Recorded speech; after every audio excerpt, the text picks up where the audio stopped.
Hi, my name is Rieppe and I'm going to read 3 poems from my new book called Ain't the Land, to be published by Main Street Rag Publishing Company later this year. Currently, we're recording these readings by Shook Branch here in Pond Mountain Wilderness at the Cherokee National Forest, real close to Hampton, Tennessee. This first poem is titled Duffield, Virginia, which is a town that I used to drive through a lot with a friend to go pick up square bales for the milk goats. Duffield, Virginia. This road's a crow ribbon, cut loose and stiffened to keeled bluffs. A wooden silo roof wilts to the ivies arising, grass roots, green lightning. The hayman figured his bales but didn't factor in hail. So we just drive through the night down 23, and I swear I hear Mama sniffle in the milking parlor again, down on the stool so I can't see her. There's some robin eggs in the cellar, she tells her. Go and get you some. My fists are full of cat heads, but the journey is already over, so I can go find that mountain where bean vines with leaves like anvils don't stop spiraling back down toward the outposts of heaven. This next poem was a veiled attempt to write a lightning bugs poem that mutated into something else altogether. It's titled Painter's Spring, Tennessee.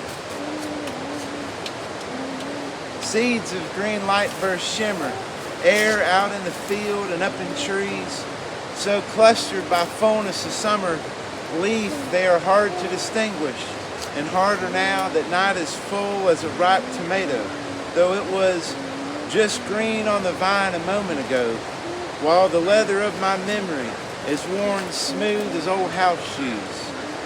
And the night, I'd say, is a beefsteak, ready for the knife, ready to seep down its sliced self excessively, like the oozed frenzy from seeds of light and clusters of groups and soloists, past the power lines and behind the barn that's a breath away from dust, where the field is fenced off for the horses to come or walk or run.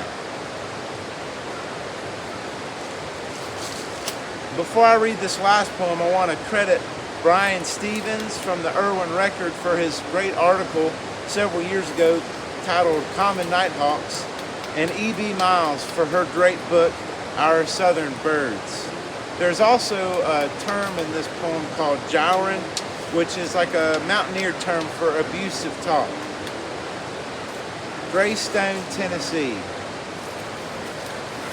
A nighthawk has come with the night, a whippoorwill more like to snatch moths and caddisflies above the trees at dusk.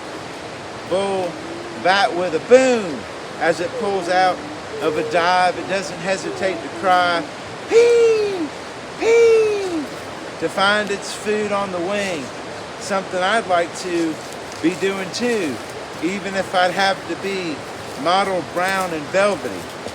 Truth is, I wouldn't care at all if I could abide the suit to get my milk like this goat sucker has been fabled to do. Get me a barn to raid, to fill my oats and flit the trees with that jawing farmer afoot, while he, as I have done, slumps to lift a lead-loving shotgun from his hip.